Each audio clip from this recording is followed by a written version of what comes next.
How do I? All right. And then Mario, if you will cue that up, share your screen so we can get that up for the live feed. And we're now live. Welcome everyone to episode 7 of the Level Up Your Wealth podcast, proudly sponsored by the gamers at Tomes Financial. You see at the bottom here, you can go to bit.ly/level up your wealth to get amazing content and free ebooks from Mario. I'm one of your hosts, Marcus Howard, joined by Mario Payne. Mario, please introduce yourself. What's going on, y'all? Hope all is well. Mario Payne in beautiful and hot Jacksonville, Florida. Just happy to be here. Stock market taking a dive the last few days, so that's not fun, but we're still rocking and rolling. Happy to help people. So yeah. Excellent, excellent. And then we're joined by Michael Yagi. Is that how you pronounce your last name, Michael? Yep. Oh, that was a nice intro you had there. I can't follow on up, but hey everybody, I'm Michael Yagi, up in Seattle, Washington. Thanks for joining us, Michael. Thanks for As having me. you know from last week, Michael was actually a guest for last week's episode in the audience. So he got leveled up from guest to featured guest. Yeah. And as Michael knows, last week we played rock, paper, scissors. So that's part of this series going forward is that Mario battles our featured guests. So as you all can see, thanks to Eugene, we've got rock, paper, scissors, rps.gg. They're going to have a live battle now. So get your bets in. No betting. But get your thoughts and your prayers and your good vibes ready. Yeah. Not talking about betting. ESPN just made $2 billion yesterday, getting it with a company that does betting pins. So hopefully Disney stock and Mickey Mouse goes up a little bit because they've been hurting, and ESPN is part of Disney. All right, you ready, Michael? All right, so here we go. So the first 1 to 10. All right, so we will start. Alrighty. Oh, Oh, already. Okay. I lost last time too, so and oh. Okay. this is Let's horrible. see. Okay. All right. Draw. All right. Okay. No. Winner. Okay. Oh, oh. Okay. All right. Always go scissors. Always scissors. Uh, killing me. No. Killing All me. right. I Killing thought I me. mind gaming a little bit there, but Killing me. And this is a mind game, and this actually kind of goes to investing, actually, right? So, which we'll talk about at the end. All right, in the lead now. There we go, in the lead, and not so And fast. everybody who's following along can see at the top and the bottom of the screen, their choices for their past picks. So you can even start to think ahead about where they might go next. And while we're Yeah, waiting on the game, thanks and shout out to everybody who's supporting, continue to support the podcast, who's joining us live from LinkedIn and Facebook and Twitter. We appreciate your support. Let us know where you're coming to or where you're joining us from. And we look forward to answering any questions you have for Michael or Mario. okay, we're getting close, getting close. Oh, oh, yeah. So basically, this is patterns, and you can couple this like it's investing, right? So typically, if you're on a losing streak like I am, you don't think, you just kind of just do, right? On the flip side, if you're on a winning streak like I was when I had three in a row, I would just, hey, whatever works. But mhm. it's all about patterns. Investing is about patterns as well. Oh, match point. I went from being up Wait, does five that mean to if being I down win, nine I will be seven. a good investor? Oh, Yeah. maybe I There we switch go. early. Switch Oh early. no, it's still there's match All point right. still. Okay. Draw. Okay. Match My point hands are again. actually sweating. It's an intense match of rock paper scissors here. It is. Oh Oh, my draw. goodness. Okay. All these Okay. draws. Oh Oh. man. What are we doing here? What are we doing here? Boom! All right, match. Oh. Oh, match Oh. point. Oh Right. Okay, wow, Right. tied here up. we go. All right, so I'm just gonna think here. Think. Oh, Whew. draw. Okay, I'm gonna think again. We're gonna think. Oh, it's actually like kind of hovering for me, or is that no? Oh Oh, well, that was man, actually fairly close. Yes, the match is over, and I'll the never beat us up winner. there this week. Man, too Yeah, bad I bet yeah. my house on that. Yeah. So a couple things with the game. Number one is basically trending, right? So from an investment standpoint, we want to look at trends. If a stock is trending up, actually probably a good time to sell, right? Because if it goes down, then at least you kind of make money. So when I was trending up, when I had three in a row, I kind of got kind of greedy. Like, okay, he wants to do scissors, and I kept on doing rocks, and he covered me a few times. Then I got frustrated, and then when I got frustrated, it's like and then he started winning, right? So rock scissors paper is the trend, and also as well, you can actually kind of see what type of investor that you are. So if you have a fist, that's kind of more aggressive, right? So from an investment standpoint, you're probably aggressive. You scissors probably more middle of the road, right? So you could be aggressive sometimes, conservative sometimes. A person who's paper, that's a more defensive play. That means the investment process is probably defensive as well. So, but yeah, great game, Michael. Great game. Great Actually, game. pretty interesting. The data I would actually be interested in is if somebody loses, do they double down with the same thing or do they switch it up? That I would be very interested to see that because if I Yeah, lost the scissors, I'm like I'm just going scissors again. yeah.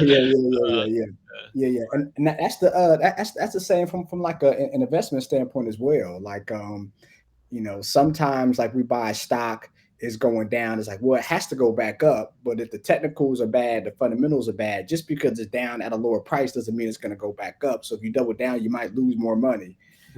So yeah, that's very interesting. But we talk about cards, so let's talk about your game. So you have a fighting game, which is pretty unique. It's a fighting game, but the moves are based on cards. So let us know kind of how you created the game. What was your thought process in making the game? Yeah, for sure.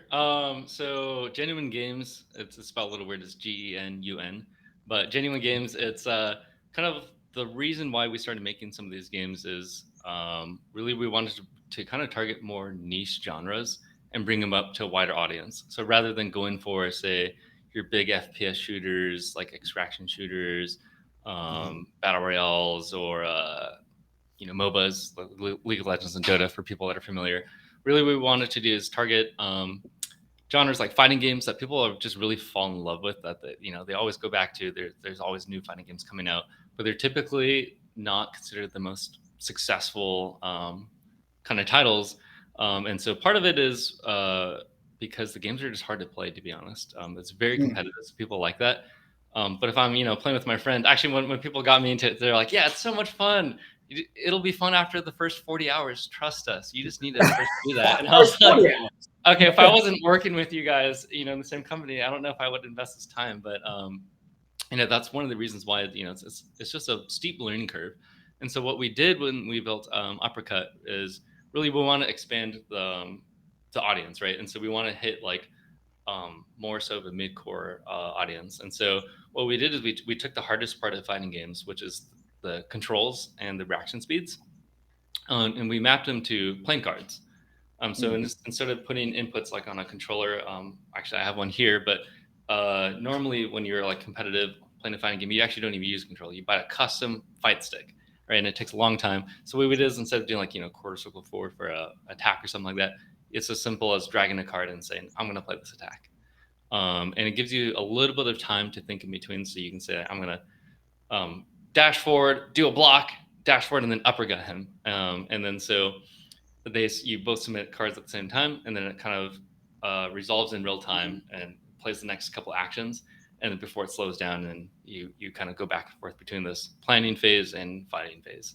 So it's a little bit like rock paper scissors, but there's that depth that comes from more so of the esports kind of competitive nature of it. So really trying to widen the audience there.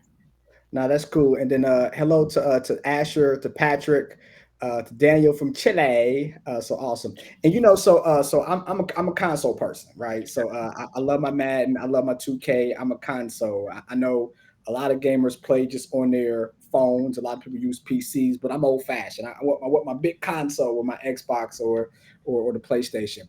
But when I'm playing games, we have the remote slip. Like if I'm excited, you know what I'm saying? My thumbs get kind of greasy and it slips out, and then like I don't make a move, and then, oh man, something bad happens, right? So I like that concept that actually first I get to think because sometimes with fighting games is more reactionary. You're like, man, why'd I do that for? So Mm-hmm. you have time to think, but then also it takes away from the thumb or the finger slip. So what made you think about cards when you actually created the game? So it's well, so I'm not the original designer, so I'm kind of saying it in my own kind of Yeah, interpretation of it. So, It but takes really, it takes a village, right? It takes a village. yeah, exactly. But it's cards is a really intuitive format, right? So not everybody has held a controller, but chances are most people have held a deck of cards or seen a deck of cards or something like that, and it's very intuitive. So. Um, the other reason is because we wanted to be able to have a very quick experience where you can learn it real fast. So of course, the intuitive nature of cards that leads to that, but also lets us go to mobile. So kind of playing phone games on a fighting phone game is kind of cumbersome. But if you're doing it with cards, it's very intuitive. You just click and drag your cards over, and that's that. And so, like similar how we were playing like rock paper scissors, one of the things we wanted people to be able to do is like say you have a dispute with your friend, you're like, hey, whoever, who's gonna take the bill? Sometimes rock paper scissors or something like that. Yeah. You can say, just 1v1 the uppercut. There's a little bit some skill involved. You get some depth and some strategy there, but it only takes a couple minutes to learn. So, card games Okay. really lend to that format. It's really short form, really easy to pick up and play. Luck-based, skill-based games. Yeah. Yeah. A little bit of this, a little bit of that. So let's describe the characters and the fighters. So are you able to build your own fighter? How many fighters are kind of predetermined? Like how does that thought process? Because fighting game, we like what we like, right? We like different attributes depending on one might be aggressive, one might be defensive, like rock paper scissors. So how can we pick our fighters? Can we have our own skins? Can we kind of create them ourselves? And what we want to look like as a fighter? How would that process go when entering the game? Yeah. So let's see. One thing that might be useful is actually, can I just pull up a GIF of the game? Would that be all You right? can, yeah. Yes, If of you course, click yeah. that third icon from the left, you can share your screen. Oh, perfect. Everybody would love to see that. All right. Hopefully I don't. So this is our Twitter for everyone who wants to give us some love here. It's Uppercut Game at Uppercut Game. But you can see here, so it's a very pixel art style, but it's a kind of a hybrid genre, or sorry, hybrid art style. You can see we have a CRT here, but it's really kind of blending a visual. Oh, can I not full screen this? Anyway, you can get the gist here. Oh, if it'll load. So you really it's you play your cards here left to right. So this was like dashboard uppercut, some recovery frames. You can see it kind of happening here. And so when you're talking about characters, you can see there's a kind of a card game element here and a fighting game. And so really we want us to keep it fighting game first in a card game format. So it's instead of having like a deck builder where you can kind of customize all your cards and like that, it's more traditional fighting game. So you have your health bars up here. Each character has a play style, and you don't change out your moves like a card game. It's your kit is kind of your fighting kit. So right now we've been testing about 8 to 10 characters, but we're gonna do our kind of first launch with 4 characters, and hopefully getting up to around 8 or so. It really depends on if it hits the level of polish that we're going for internally. Wow. Wow. That is cool. So how many cards in a quote unquote deck? So like, can I do a super move or how many moves can I make at a time? Yeah, that's a good question. So really, a lot of the frustration for me when I'm playing card games is it's like, "Oh, I got a bad hand. I didn't draw the card I wanted. I don't get to play the game." Whereas in fighting Mhm. games, you just have the full move set at your disposal. So really, we wanted to make sure that you can always have a move and there's always a play, and there's also information about your opponent, so you can read against what they're doing.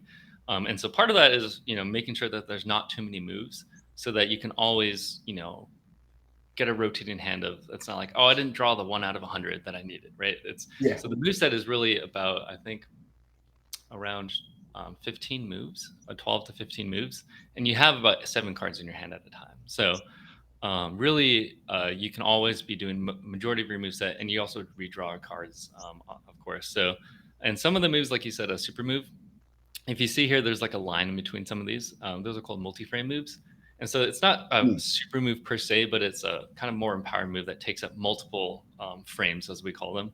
So you can't block there. It'll say like, hey, this one's is going to dash forward, charge up, and then do a huge uppercut, and you're going to come falling down in the landing frame. So that's kind of our interpretation of what might a super move be. So we've considered doing something that's like one card that takes up the whole slot and you can only play it once, and it's just one giant super move, right? Yeah. And so that's something we kind of go back and forth internally, but we can think we found a pretty good mark of where we're at right now, and so we can kind of experiment with how many frames each move takes and things like that. So Yeah, then that's you cool. also have defensive cards as well, right? We're talking about, just that rock, paper, scissors scenario that you and Mario were just playing through, where you could anticipate somebody might be trying to do an attack and then you put a defense up so you take less damage. Is that also something here?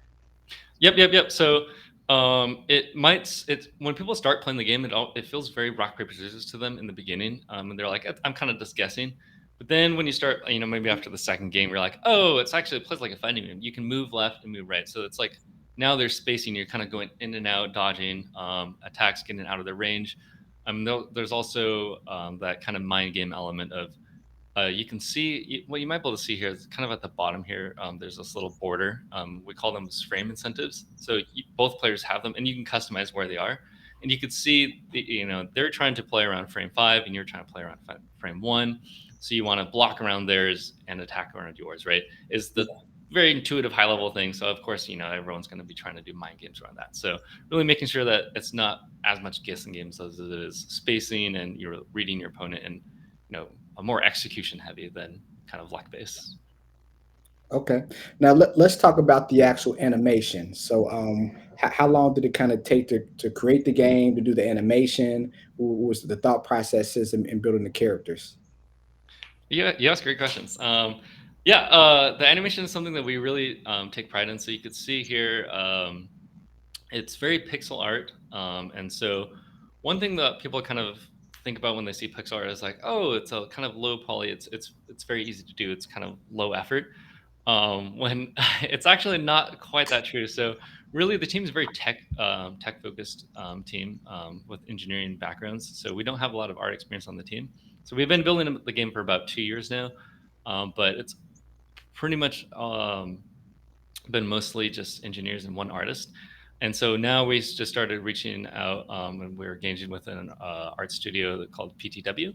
And so we're working with them and our artists internally. And so it's going a bit faster now, actually quite a bit faster. But you can see here, this here is actually a 3D model. And we go through a very special process to get this look and feel, because we want to hit this retro kind of feel, but have the projection speeds that you kind of expect when you're playing AA games, right? A lot of times you want new cosmetics, you want new characters, you want to put hats on people, have cool animations, and when everything's hand pixel done, say you add a little funny hat on them, you have to reanimate especially for fighting game, it's everything needs to be reanimated and pixel drawn. So what we Wow. do is we actually do it out in 3D. Throw on, like, say you want to throw on a hat, you just rerun all the animations. We bake them down to 2D, do some fancy stuff I'm not qualified to talk about, and really hit that kind of pixel art look and feel, and kind of like animation. And you can see here, looks very, very retro. But yeah, this is actually 3D models, and this lets us iterate much quicker. That's It, cool. it reminds me of Dead Cells. Oh, yeah, actually, Dead Cells did the same process. Oh, well, there you go. Yeah, so Dead Cells is actually one of the inspirations for our art pipeline, and so we have some custom tooling that we're building on top of Unity.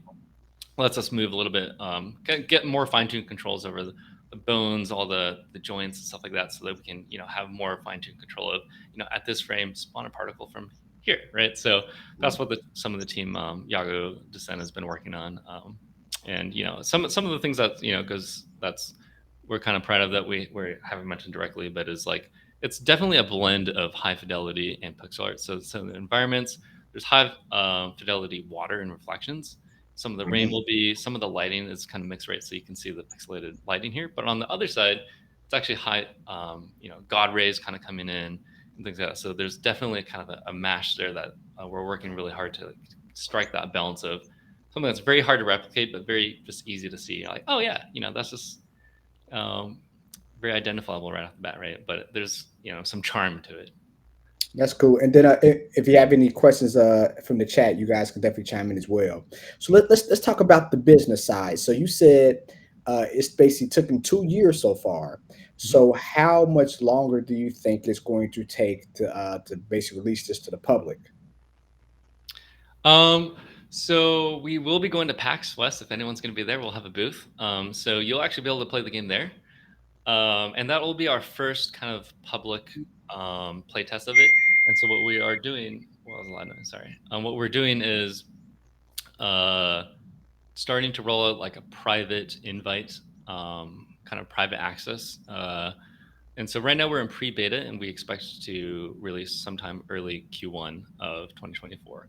And so the reason why it's taken so long is really we wanted to have that fun first approach, meaning the game is fun with no art. It's just gray boxes. And once we have that, and you know that it's not really the art that's kind of carrying it, you know that there's going to be a lot of depth, and the game's really replayable. And then once you add on the art, you know, then that's really hits that wow factor. So that's kind of why it's been in production for so long, is really just making sure the game has a like lasting power. And we actually want to play the game outside of work. Once it hits that, we're like, okay, now we know we have something. You know, you work on it 8 hours a day. A lot of times it's really fun, but then at the end of the day, you're like, okay, I kind of don't want to test that game anymore. So we wanted to make sure we built a game where we actually wanted to play ourselves. And then after that, you know, once we do that, we land on it, and then we did a kind of a rebuild of the architecture and things like that. So we're kind of coming out of that phase the past couple of months. Okay, okay. So we had a great question by Emogajini, and my apologies if I jack up your name. Won't be the first time or last. What engine are you guys building on? We're building. So Uppercut is built in Unity. Yeah. There's some. Okay. So let's get technical now. So why that engine compared to others? Mm. I mean, if you're, you know, I don't know how much is patent protected. You know, no, not at all. Nobody's IP, but you know we're actually building 2 titles, and so one of them is in Unity and one of them is in Unreal. So we like to think we have a good grasp of what division is good for which games. Actually, one of our developers worked at Epic Games across the street over here, and most of the team's experience actually was in Unreal. Really, Unity was for the reason is it's very good for 2D. Put simply, it's good for 2D and Unity. I'm sorry, indie-sized teams. Okay. And really hitting that look and feel that we're going for. It was a little bit of a learning curve. Typically, most people learn Unity first, and then they go to Unreal if they go to AAA size products. All of our team has AAA experience prior to this, so everyone has, funny enough, Unreal Engine experience. So going to Unity actually was the learning curve there, but the tooling's gone quite far. So we really like both engines actually. Okay. You see this as being something that would be showcased at EVO next year? You know, it's definitely got strong, you know, fighting game vibes to it. Obviously, that's the focus. I wonder if the time between rounds affects the experience of the pacing. If that makes sense. We would love to go out at EVO. So what we're doing is we've only done a couple podcasts. We really want to go to the fighting game community, because the fighting game community is really just loves. It's really kind of hardcore. And so, you know, coming from, I mostly play Street Fighter. And then, but yeah, we would love to be there. I think you can. Yeah, exactly. I was a Dalsum player, so I was the annoying guy with those stretchy arms and teleporting around. But Also was annoying. I'm more of an E Honda fan myself. I like oh, yeah. but yeah, for the pacing, I think we'll have to see. You know, like I think we needed to run more playtests to be able to answer that fully. But that's why we're looking for more people. If anyone's interested in playtesting the game, we would love to have more. Yeah, exactly. So if you just want to go and shoot us a DM, follow us on our Twitter and just DM us directly, and we'll invite you to a Discord, and you can just play weekly with us.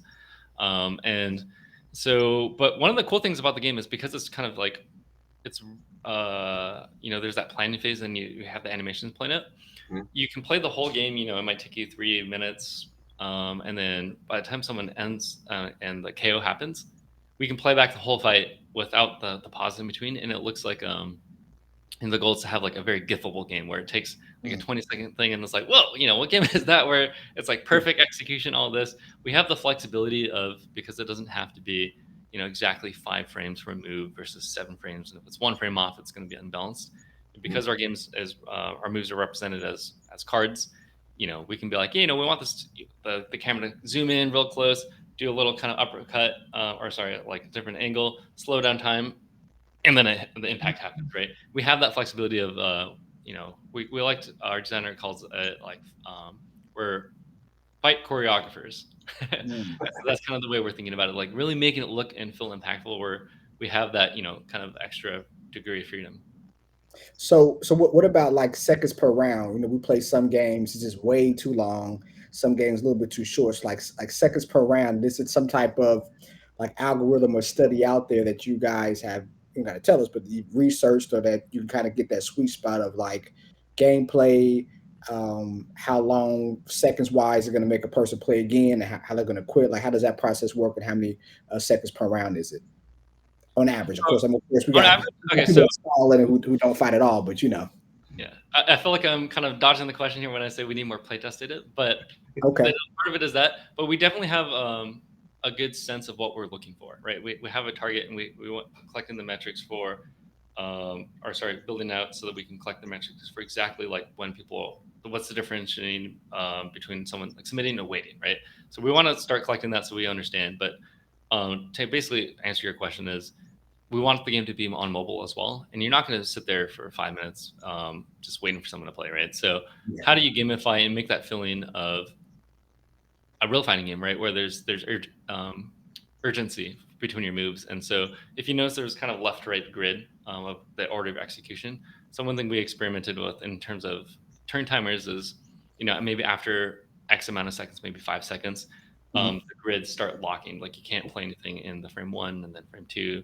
And so something like that, or just a traditional, 30-second timer. For me, that was quite long feeling. But when players are new too, that's where we kind of just are lacking the data for that. We do want the rounds to last about 3 to 9 minutes for a full best of 3, though, just so you can kind of get in there and play the game. And that's standard, right, for fighting games? Roughly about 2 minutes around, or is it 90 seconds, give or take? I'm not a. And it very rarely goes the full duration either. Yeah. So M John, again, I might check up your name. Can you tell us your Twitter, because he wanted to DM you to actually be on the play test. We want to make sure that his wish is your command. So can you let us know, or Marcus, you can put in the chat his Twitter. I'll put it in the chat. If you let me know, I'll add it to the chat. Yeah. If you can put it Michael, what's the name of your Twitter handle again for the Uppercut Games? Uppercut Game. There's a very common name, so you have to actually type out the full thing without the S. Yeah. Okay. Uppercut. So at Uppercut Game, no S. Correct. Yeah. So at Uppercut Game. All right. Cool. Awesome. So what platform will this be placed on? It's going to be on Steam. Is it going to be that they have to go directly to you guys and pay to play or watch ads? Like what's the thought process on what platform? Yeah, we definitely don't want the game to be kind of ad driven. The game's and the reason I ask is from like a business standpoint, right? Revenue wise, we hate ads, but just from a business standpoint, the more ads, the more revenue comes in with the company. And yes, it takes away from the integrity of the game, but it does kind of help our pockets. So it's the yin and yang. Yeah, exactly. So the way that so the game will be right now, it's only playable on PC, but the plan is to release on PC mobile, hopefully at the same time, but we'll have to figure out which one to launch first. And as far as where to get it, we haven't gone through with the publisher yet, so we don't know exactly which platforms, but we're hoping all the this kind of standard ones, Apple Place, Apple, Google, Steam, Epic Game Store, things like that. As well as we might have a download directly on our site if that's something that people want. But in terms of monetization, yeah, it's typically we see like hyper casual games go with the ad model. Not all the time for sure, but really what we want to do is treat it like a full-fledged fighting game. And so the way we'll monetize is once you unlock a character, you have everything. There's no paywall and like, oh, you need to unlock certain cards to play the thing. It will just be free to play, and you pay for things like cosmetics. Like, hey, when you beat this guy, do you want to style on him with a custom emote? Like maybe you don't use one of your actions and you just do a taunt. And so like those kind of things are kind of bonus to the game. It's not fundamentally to play the game. So mainly ways to stylize, and it might be things for early access to characters. Like, hey, all the characters will be free to play. You might be able to grind the game to just earn it for free, or if you want to speed up your progress to maybe get the 5th character faster, you can pay for it, right? The developers, we are it's not a nonprofit, so we were trying to figure out really fair ways to ask the community where they'll be like, yeah, sure, I don't mind paying for these kind of things. So I have a question. Earlier, Mario asked you which platforms you want to launch on. You said first on PC and then on mobile. I didn't hear you mention console, but I did hear you mention you wanted to really, dial in on the fighting game community. And someone, feel free to correct if I'm wrong, but I think most of those are played on console. That's true, yes. And so that's something we'll have to really get a gauge for, right? Because playing the game with a controller doesn't make a lot of sense. We do think the fighting game community, we know the fighting game community, they're all on console, right? And so really it's going to be, can we capture that kind of audience and say like, hey, when you're not playing on your PC and you want to just like go or on a sit down couch, do you want something in your pocket that you can go play a game that kind of hits that itch? Especially even because we're widening the audience, right?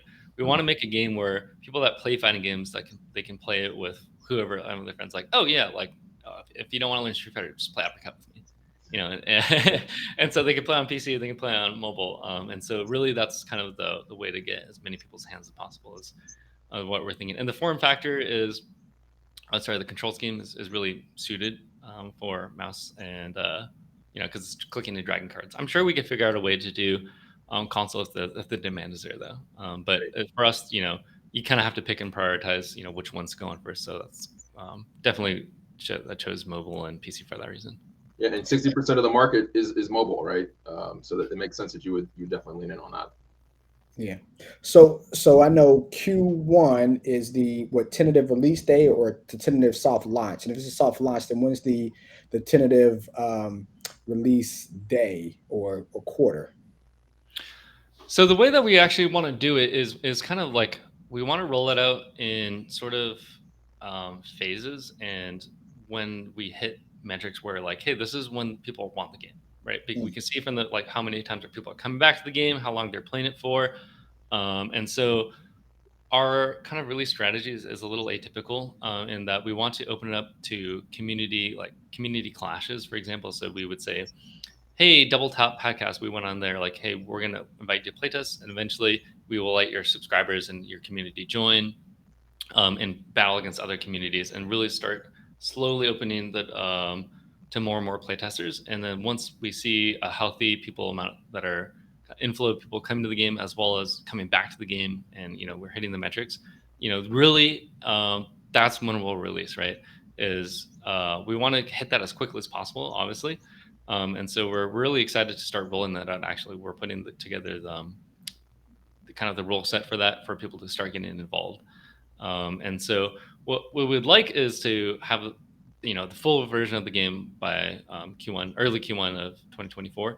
But people will be able to play the game and kind of follow our progress, play developer builds well before that. And so we're hoping by PAX, we'll have a stable build. Of course, it'll be a developer build, so they might hit some crashes here and there. But playing on stream, having even just community small tournaments and things like that. And where and when is PAX West? PAX West, I believe, is September 1st to the 3rd or 4th. Okay. In Seattle. Yeah. That's coming up quick. Okay. It's a big small convention. So I think I heard it was like 300,000 people, which sounds like a lot of people, but when you go there, it doesn't feel that big. How does 3,000 people don't feel that big? Like that's a lot of people. Yeah. Well, I guess it's like you what's it called? Maybe I'm like one of those people. I'm like a kid where if you're not in front of your face, you don't notice. It's a big convention center, so you go around, you see like a couple rooms. You're like, oh, okay, there's got to be at least like 1,000 people here. No, apparently it's about 300,000. Wow. Man, Marcus, you need to pull some strings, see if we can do the podcast there. Yeah, I'll we can be one of the 300,000. I hope I'm not being misquoting. I could be off by 0, so I'm not there. So 30,000 is still a lot of people. When I say it out loud, it's like, how can, because what was the game? Not GamesBeat.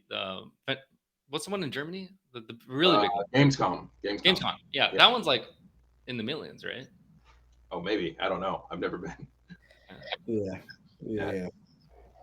That's a lot of gaming. So okay, so we're about 3 years into basically the soft and then launch. So kind of what's the goal of the game? From a success standpoint, what would be successful? Is it a certain amount of users, a certain amount of we're not asking about the revenue numbers, but a certain amount of revenue? Like what is success from the team from a game standpoint? Oh yeah. For us, it definitely is an indie team. So all of us, we actually went to the same school called Digipen, which is the game development school before going to AAA Studios. Kind of came back. So it really is kind of that feeling of like, hey, we want to make games because we want to make games. And so for us, success is, obviously being rewarded for that. So making our money back, and then some extra where we can keep working on the game, add more features, really see people liking and talking about our game, especially on a global scale. So for us, actually, we're considering where we want to launch first. And so we're even thinking about Southeast Asia and Latin America as being one of our target core launches. Of course, we'll be global everywhere in kind of organic growth, but where we want to kind of figure out where we want to be in terms of user acquisition and things like that. Really for us, success for us is just the more people that enjoy our game. Obviously, it's super easy to say that, but that's just kind of how it is. As long as we're able to work together and have fun making our games, I think that's success for us. I don't think anyone is here like, hey, I just really want to make that X amount of dollars so I can just quit. No one really feels that way. So Yeah. Nah, because you always want to improve the game. So to that point, we've had other people on the show who kind of created games, and it was like, they kind of have their day job, and they kind of don't do this on the side, but it's like basically a second job. So for like the team, is it like the priority job, or does people kind of doing side gigs as well, or you guys kind of all in is what you guys are doing 24/7? Oh yeah, no, this is our. We've been working full time on this, so this is our full time studio. Wow. Yeah. So you guys love what you're doing, man. Especially thinking about, you want to make money, but because typically from a business standpoint, like you kind of have a goal, but it seems like you guys, it's just the love of the game, love of to help people, loving just like so what I won, right? Not bragging it in, but not bragging, but like it's like that feeling you have when you win. Right? It's like, yeah. So like now if they could capture that like in like medicine or like in like a vitamin, like that you're feeling that you have when you win, oh my gosh. Whoever does that's going to be the billionaire of all billionaires. Like that kind of tiny. It's just like as you play, it's a split second of winning. It's like yes, then it goes away. But if you could just kind of just capture that, legally though, like not But anyways, yeah. So Michael, can you show us a teaser of the game? You got a Twitter game, right? We have another game that we do have a teaser of if you want to see that. Yeah, please. We haven't actually started the Twitter for it, but we can kind of pull it up. Yeah. So this is what the other. Let me just see here. It might not come through. We'll see what the video is like. Let's see here. And while that's happening, again, anybody, if you have any questions, financial wealth and certified or financial planning questions for Mario, or any game development or uppercut questions for Michael, feel free to ask those in the chat. Happy to answer those for you. All right, let me know if you can hear this. Oops.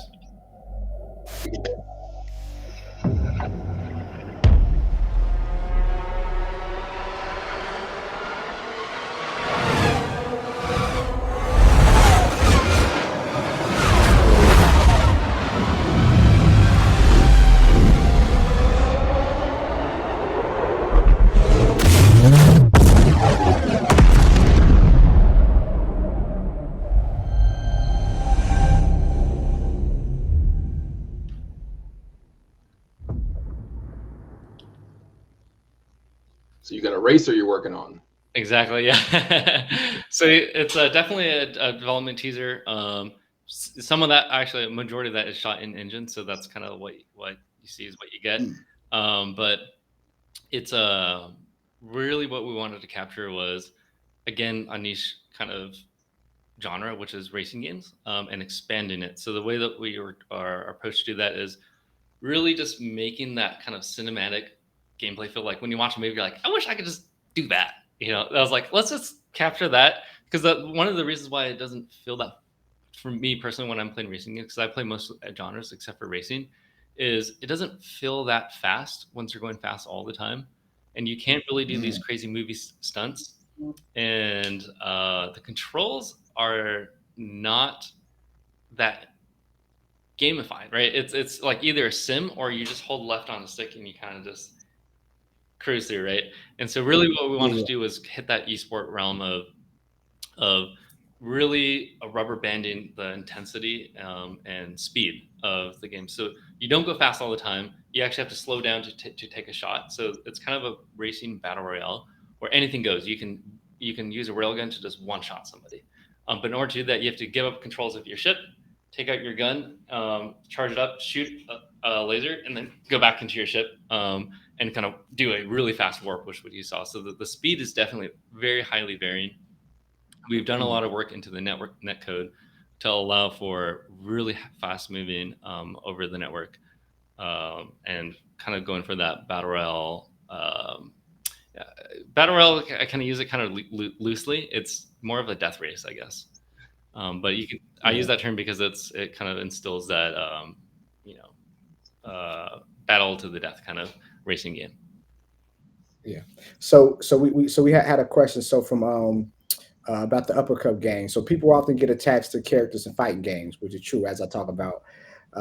E Honda. Is there a narrative element behind the game or behind the characters? So Oh, let's kind of get into the game. yes. So internally, when we develop the characters, so this is actually a really good question. We actually got asked this before, so I'll try to summarize it so I don't bore everybody. But yeah, the way that we do it is we start from uh, a character style that we wanted to hit, right? So it's about a character kit. How do we want the feel? We need an aggressive fight. So definitely starts more from that side. And then we work our way and say, like, hey, we want this character to fill this motif and niche. And we start saying, oh, actually, I'll just pull it up for you guys so you can see kind of the next portion that we went through.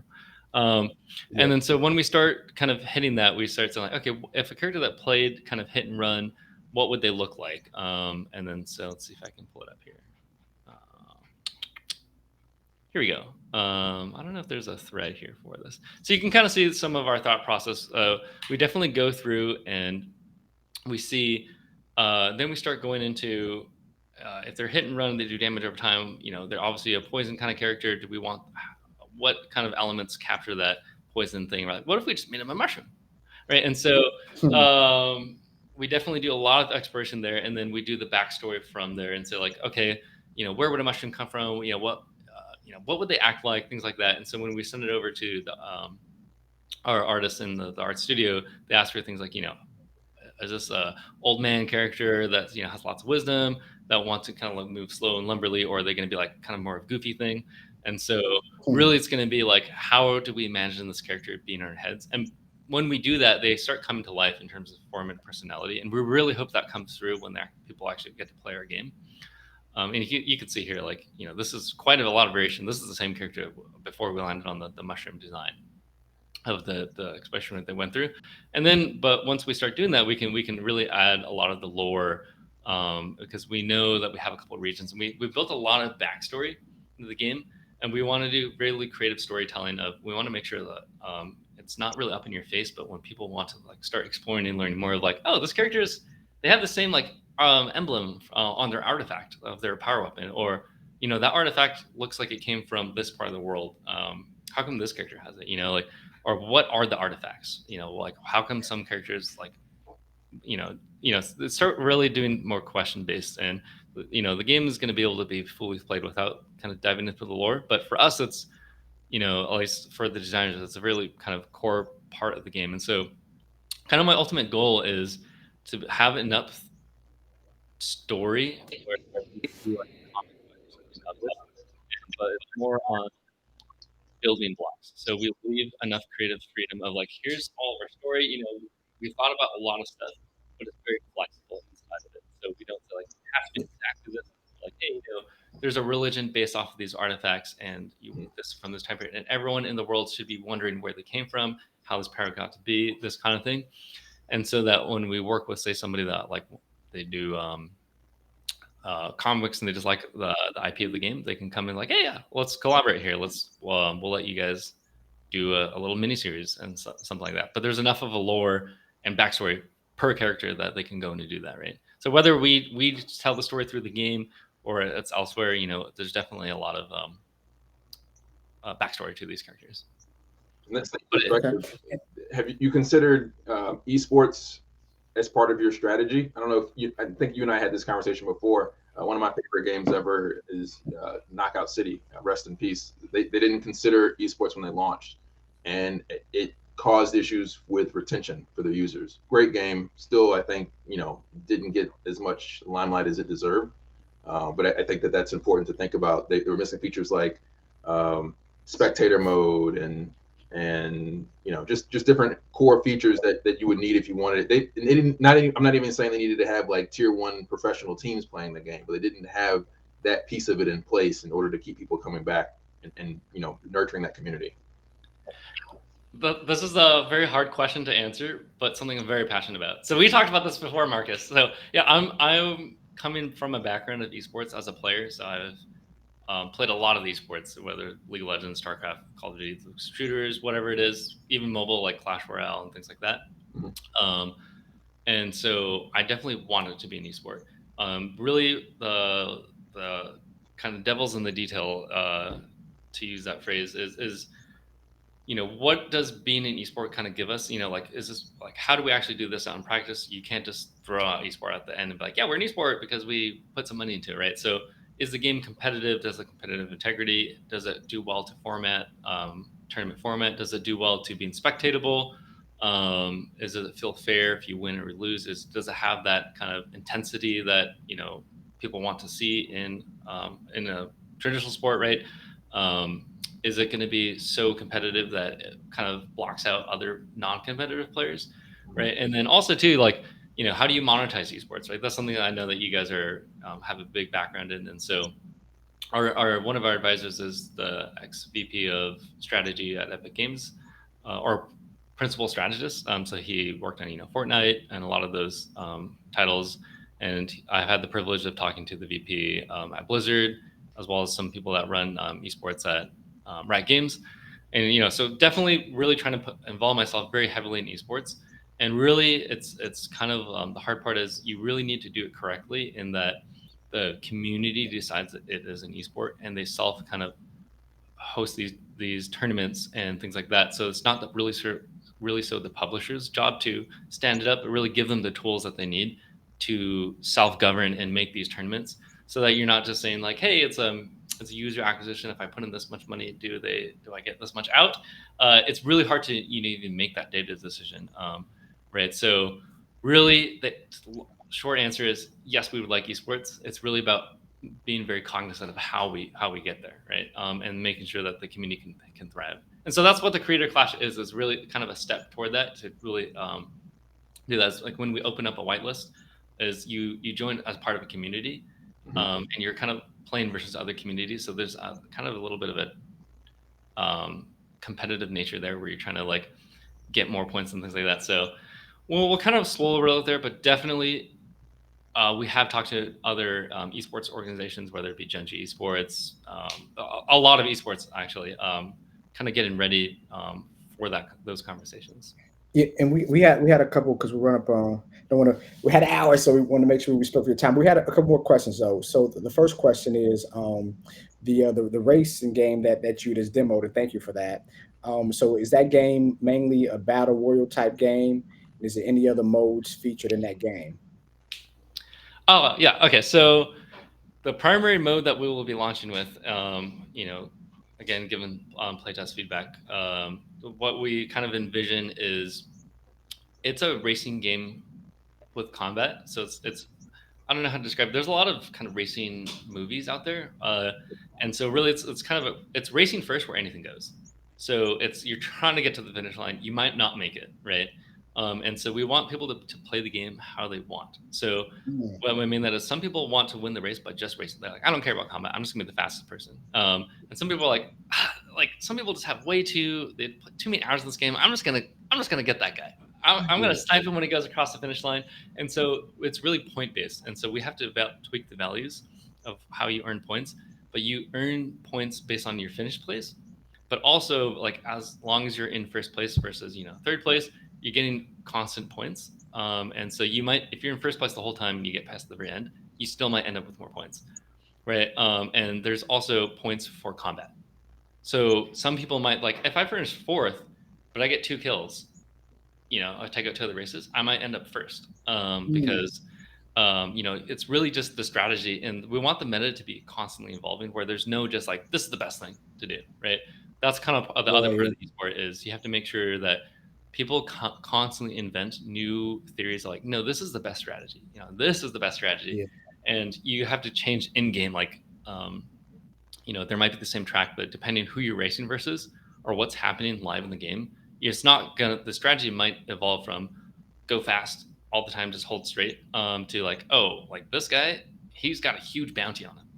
Yeah. I'm gonna just get that guy, right? But Yeah. there's also we'll have objectives in the game. So like whoever gets the fastest lap gets a bonus, things like that. So you might say, hey, I might just finish top 8, but I'm gonna get one really fast lap to get that fastest lap bonus, and then I'm gonna get 2 kills, and that's More like my Mad Max. Yeah, Mad Max. Yeah. And I actually I like that because that keeps people engaged and keeps coming back with more eyeballs for people playing the games, and they kind of have you want to monetize.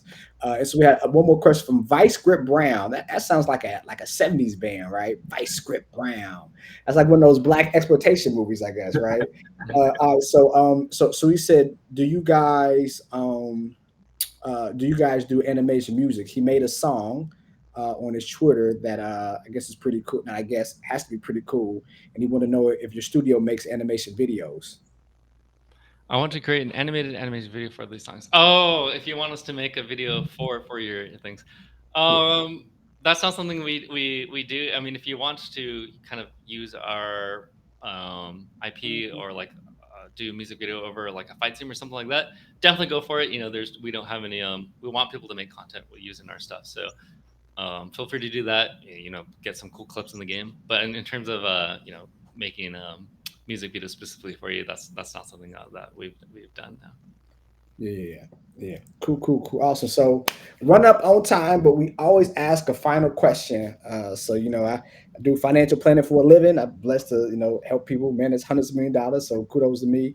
But we always want to pick a stock. So for you, what is your go-to stock? We're gonna pull up the chart and we're gonna see if that's a winner or lose. If it's rock, is it paper or is it scissors? Who knows? So what's your favorite stock? Oh no, I am perhaps one of the worst people. No financial advice here. So if you want to make money, you should bet against me. I know my dad is in the finance world, so I kind of leave that one up to him. It's So for me, I'm like, maybe I'll throw something in S&P 500 and call it safe. So I'm not the best person to ask over there. I think Unity's publicly traded though, right? Unity, I think Unity is actually, yes. Let's look at Unity. All right. I'm not saying that's your pick, but since you happen to be building with it. Yeah, well, if I could pick Epic Game stock and they went public, maybe I would do something like that, because I don't think they're publicly listed yet. I had the I know Roblox owned by Tencent, and Tencent is publicly traded. Yeah. Now Tencent is definitely publicly traded. Tencent. Let's pull up Tencent actually. Tencent Holdings. a little bit. I didn't trade stocks. I did cryptocurrencies.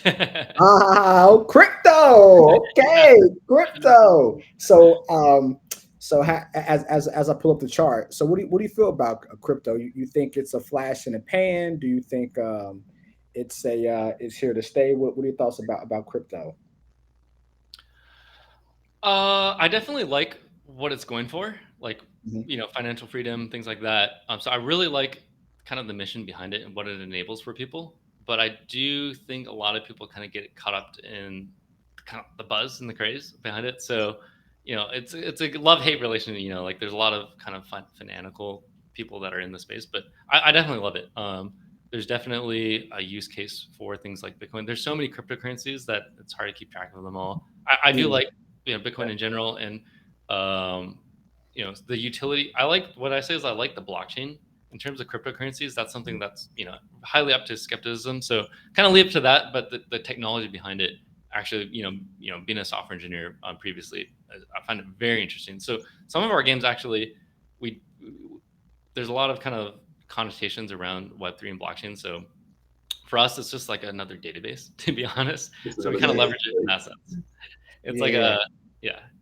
So technology is cool, and I do like Bitcoin and some of the other ones like Cardano and stuff like that. All right, so I'm gonna share my screen and we're actually gonna go over block, right? So it's actually a fund. The ETF is called Exchange Traded Fund. And that's basically like a swimming pool of different stocks, but it's a whole bunch of companies that are actually in the blockchain community. They're doing different things to improve the blockchain, they're creating their own chains. So it's actually a company that basically took all those stocks like your Riot, your Marathons of the world. We all know Riot, right? Mm-hmm. Um, Michael Saylor's company as well, but they actually created their own fund. So if you look here from a charting standpoint, doing the quote unquote Bitcoin boom, it was up by 390%. So literally in a year and a half, if a person had basically $1, they made 390. If they had 10 grand, that's a pretty big bag from 10 grand to $390,000. But then, as you say, what goes up must come down, right? Boom, it went down by 74%. So definitely hit a rocky road. However, as I think crypto is definitely decentralized. When it comes to Bitcoin, I think that might be centralized. You have big old banks like J.P. Morgan that's just buying just tons of Bitcoin. So Bank of America as well. So it'll be interesting to see from a Bitcoin standpoint if that ever gets centralized. However, though, for a person who's a bottom picker, I don't know if you're familiar with like charting, but you have what you call make this bigger, right? We have basically EMA, right? So EMA is like what is average, and so the orange line is the average of the stock, and then the purple line is if it's above average. So typically, if it's above average, it's doing good. If it's below average, it's going down. But something just happened. Something just happened. Literally June, it basically crossed over. So some people call that a golden cross, where it went from being below average to above average. So for a person who quote so quote wants to buy at the bottom, but wants to buy when it's trending up, block actually might be a good investment. Now, of course, who knows future but God? I'm a certified financial planner, but you got to be my client to give you actual advice. However, though, if it gets back to where it was, that's 117% return. So even if it takes you 2 years, if it takes block 2 years to get back to where it was, that's almost 60% a year when the average stock does 8. So not telling you what to do, but if you follow charts and you follow trends and you look into the EMA from a monthly standpoint, block might be something you might want to do your research in. So look at you. Look at you picking. I actually have a very quick, probably. Hopefully, I don't embarrass myself with this question. Yeah. But while I have an expert on the line, with the time horizon that long, well, in my mind, seems long, right? That might not be the case. Oh, Uh, wait. Two years is long? That's short, man. Like, so what our well, clients. I don't know how the daily, like people that day trade, maybe that's long. People Oh, that hold yeah. stocks long term, maybe that's not long at all. But Yeah. how much does the trading volume matter compared to like how long your time horizon is, right? If the trading volume is low, it seems like long Yeah. term Yeah. horizon is is that something you think about, or is that like Yes. I love the see now we're in my world now. I love the questions. These are questions y'all should be asking. But nah, so from a short-term standpoint, right? So we look at charts, right? When we look at charts, you have 1 second, 5 seconds, 10 seconds, 1 minute. Like that's basically day trading. Minutes is swing trading. Hours is kind of swing trading or even long-term investing.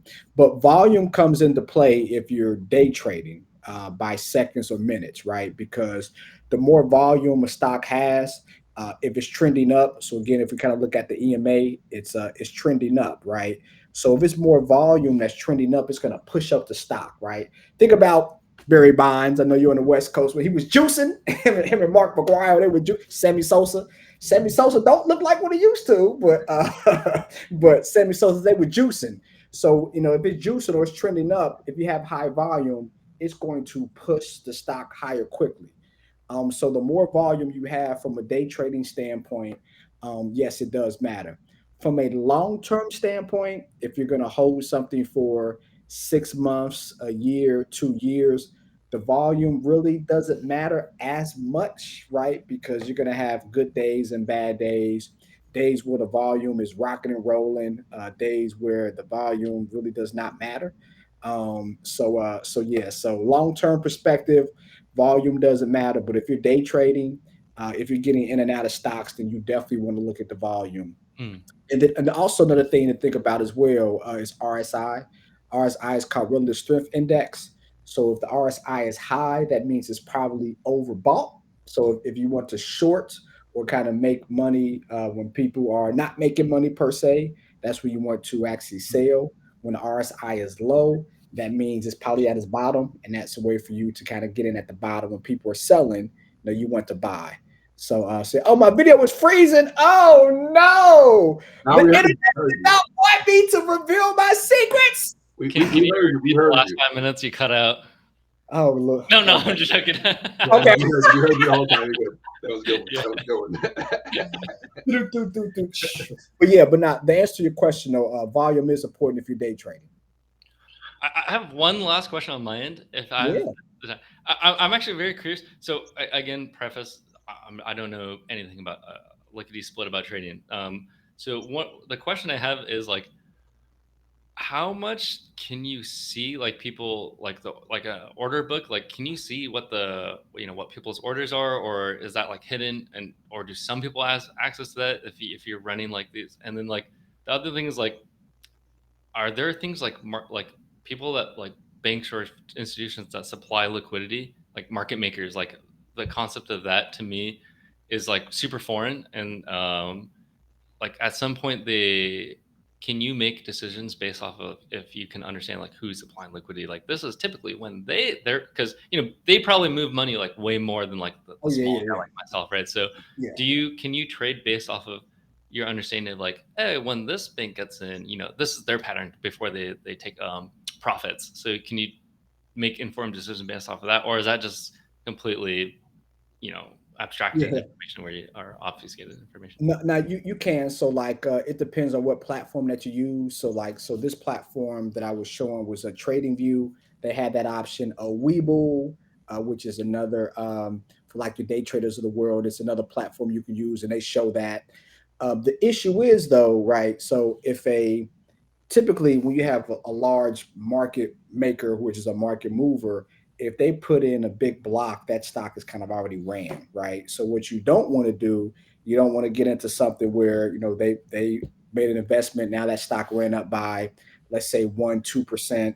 You get in, and then of course they get out, or the whales, short it, right? And then it starts going down, and you lose. So it could be an indicator of like maybe what the market is kind of doing, but over the short term basis, you might get yourself in trouble because you kind of missed out, right? So GameStop, we all know GameStop, Oh, right? okay, Yeah, okay. yeah, Speaking of crypto, GameStop was rocking and rolling. You had you had people that cashed in their Bitcoin as the Bitcoin run was going up, used that to buy GameStop when it was kind of pumping up, and then you had the layman people of the world, the people just kind of found out on Reddit after the fact, not the Wall Street bets people, but the Reddit people after the fact, or people in chat rooms, and then they buy it at the top. Then as it starts going down, the people who kind of made their money, they get out. The people who just got in, they're like, well, it went up so much, it's gonna rebound, and then it goes down and down and down. You look up, you lost 80% of your darn money, right? It's like, ugh, that's not fun. And then when that happens, it makes you think twice about investing again, which hurts you because investing in the long run is always the way to go to make money, in my opinion, unless you build a great game and get to the bag. So yeah, so you can do that, but you just want to be careful. Great question, Michael. And if you have any other questions, actually, if you go to bit.ly/levelupyourwealth, you can get a 15-minute no-cost consultation from Mario himself. And anybody can do that. If you're watching this, if you're listening to this later, if you go to bit.ly/levelupyourwealth, you too can have a 15-minute consultation with Mario. And obviously, he's a wealth of information. Yeah. Actually, I'm my own fund. I have my own index fund in the stock market, so I'm not just a talking head. I actually have my own fund in the stock market that's SEC registered. So pretty cool. That was very cool. Thanks so much for your time, Michael. Before we go, we have one more thing that we do is every week we pick one of the people who asked, some of the best questions, the most questions out of the audience, as you saw last week, right? And we award them with digital copies of my book and of Mario's book. So if you don't mind doing the honors, if you pick someone who asked the question that you thought was just intriguing for this week. Look what I got. That's Mr. Esports book. Yeah. My book is, you can't see. Hold on. I'll ask one of the early people. Oh no, maybe I don't want to pick this person. The name's too hard to pronounce. You just qualified yourself. Mbodini Matewa. Yeah. I'm butchering your name, and I'm sorry. I'm bad with names, really good with faces, terrible with names. But we see you. We appreciate your question. We appreciate everybody's questions, all the comments, everybody joining in. We will get those 2 copies of the book to you. And then finally, before we leave, Michael, can you let everybody know how they can support you, where they can find you, when and where they can sign up for the play test? Because I will be doing that right after this episode is over. Yeah, the best way is just follow our Twitter, and we'll probably post either an application form, or if I don't know if the DMs are enabled, we gotta go enable those. But the Twitter is @uppercutgame, and so hopefully I believe we threw it in the chat. Yeah, I'll do it one more time for anybody who's just now joining us, because you don't want to miss this opportunity. Yeah, okay, and with that, thank you for your time. Mario, can you let everybody know where they can find you? Yeah, y'all can just add me all platforms, either Relax Investor, right? My book, Relax Investor, or Painful Profits, PAYNEFUL Profits, because we make money, it's painful, but we still make money. Well, y'all can click the link and check me out. Here to help you guys. And thank you guys. And next week, tune in and definitely ask questions. The more questions, the better, especially financial questions too, if you want to, get my thought process. Excellent. So we'll be back next Wednesday again on the 16th. More great guests, more great questions, talking video games and financial literacy. Michael, thank you for your time. Everyone who joined in, thank you for your time, and we'll see you next week. Yeah. Thanks for having me. Peace.